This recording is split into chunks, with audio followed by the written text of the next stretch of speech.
皆さんこんにちは。ワールドラバーマーケットのグッチーです。今回はシェイクハンドのグリップの握り方についていろんな方法がありますので紹介したいと思います。で、今シェイクハンドのグリップの握り方は、世界の選手、そして私たち一般の選手、大まかにざっとグリップの持ち方3パターン実はあります。で、今回はその3パターンのグリップで、大体皆さんそのグリップに当てはまっているんですけど、本当に皆さんの特徴が生きたグリップなのか、それとも自分の弱点を補ってくれるグリップになっているのかっていうのを意識していただけたらなと思います。自転車のギアチェンジをするような感覚で、実は3パターンのグリップ簡単に変えれるんで、今回そのたった一つのおすすめのやり方、コツを紹介します。で、まず3パターンのグリップは何かっていうと、フォアハンドグリップ、そしてバックハンドグリップ、そして基本のグリップっていう3パターンのグリップがあります。で、グリップを変える時のポイントは、実はこの親指と人差し指の間のこの溝ですね。一番この溝ですの、ここの一番深い部分が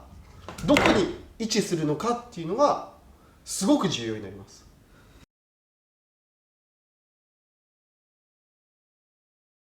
で、まずはちょっと基本のグリップですね。簡単にちょっと基本、その3つのうちの1つ、基本グリップを紹介します。こうやってグリップ握ります。で、標準の握りはこのブレードの座質面とこの人差し指や親指のこう平行の位置ですねにこの溝がきます。これが基本グリップです。横の板圧が見える部分のところにきれいにストッと収まる感じのグリップが標準のグリップです。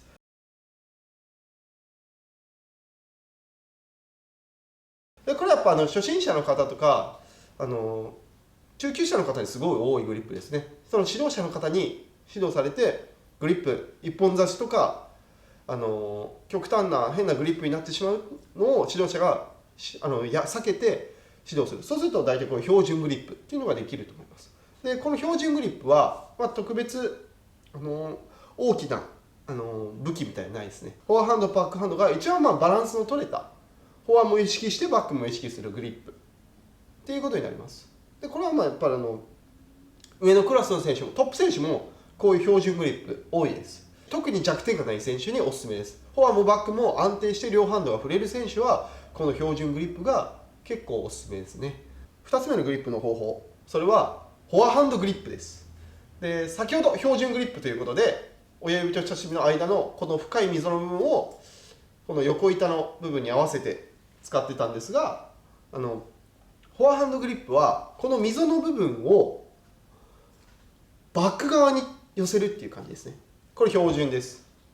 で、標準です。で、これでこうですね。溝の部分をバックのラバーの方に出してあげる。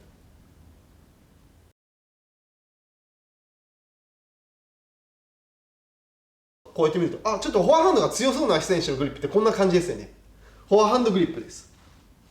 で、この溝の部分をバック側に抜けることで、たった一つ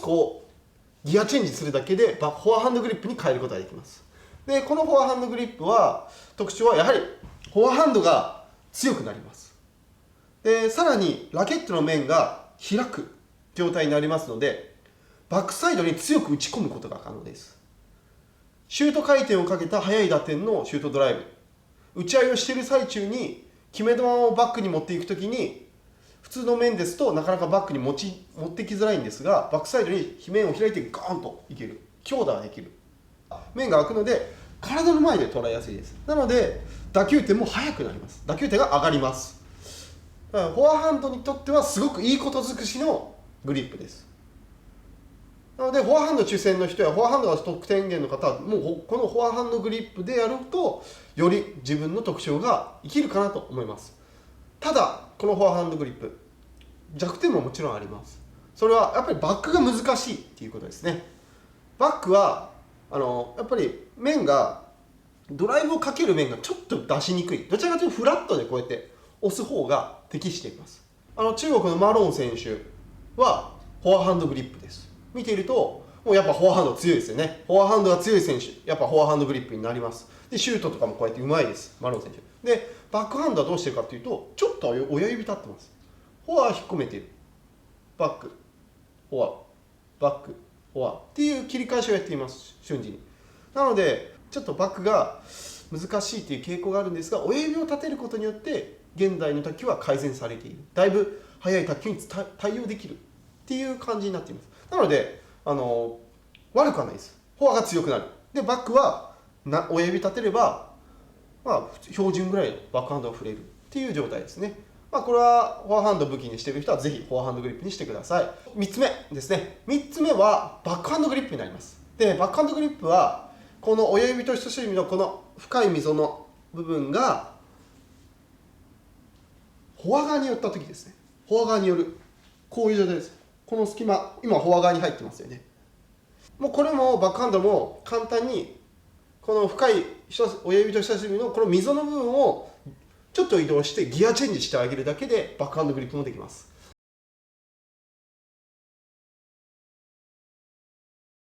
で、バックハンドグリップはこれ気づいたらこうやって振ると巻き込み目になってますよね。カーブドライブです。勝手にカーブドライブですなっています。左に曲がるようなカーブドライブが自然に出ます。で、フォアハンドグリップってやっぱり対照的なんですよね。フォアハンドグリップはシュートドライブで、バックハンドグリップはカーブドライブやりやすいという形になります。で、バックハンドグリップはフォアハンドは巻き込み目になるために、カーブはボールは曲がるし安定はするんですが、やはり威力が出せません。前に飛ばす力がやっぱりないので、横に飛ばす力が強くなってしまうためにボールをこう速く飛ばすのが難しいです。で、打球点も速く捉えるのが難しいので、どちらかというと引きつけてこうやって打ちがちです。なのでちょっとやっぱ打球点は落ちます。しかしバックハンドが非常にやりやすいグリップですね。なのでバックハンドグリップって言われるだけありまして、こうやって構えるとちょうどいい感じに手首がこう折ります。曲がります。で、曲がってバックかけるときにこうちゃんと手首がきれいに返るんですよね。こう返ります。で、しかもブロックするときに手首の支えがしっかり入ってますので、ブロックも安定します。ブロックできる、手首かけてドライブをかけるのもあり、押すのもできるということで、バックハンドに関してはもう言うことがないですね。もうバックハンドグリップはもう本当にバック向けのグリップです。もう完璧です。もうブロックできる、ドライブできるっていう状態ですね。なのですごくバックハンドの今の時代に適したグリップに近いですね。よく世界のトップ選手だと張継佳選手ですね。バックハンドグリップで有名なの。こうやってバックハンドすごくちょっと手首入ってこうやって台上ドライブチキータバックバックバックで、フォアハンド打った時もこうちょっと巻いてフォアハンドを打っています。引きつけて巻いて打つ。で、バックハンドをこの状態、バックハンドグリップ、こういう感じですね。中国のコン・リンホイ選手とか張継佳選手がこういう感じですね。フォアカーブドライブで、バックハンドは鬼のように硬くてうまいっていう状態です。で、台上バックドライブ系が非常に強いっていうことになります。バックハンドを主戦武器としている方はバックハンドグリップにしていただくと、よりその主戦武器がさらに生きると思います。今3種類のグリップ言いました。標準グリップ、フォアハンドグリップ、バックハンドグリップ、もう全てこの親指と人差し指の間のこの溝の部分で移動するだけでギアチェンジができます。で、皆さんの個性を生かすグリップにしたいのか、それとも弱点を補うグリップにするのか、その2パターンを意識していただいて自分に合ったグリップっていうのを探してみてください。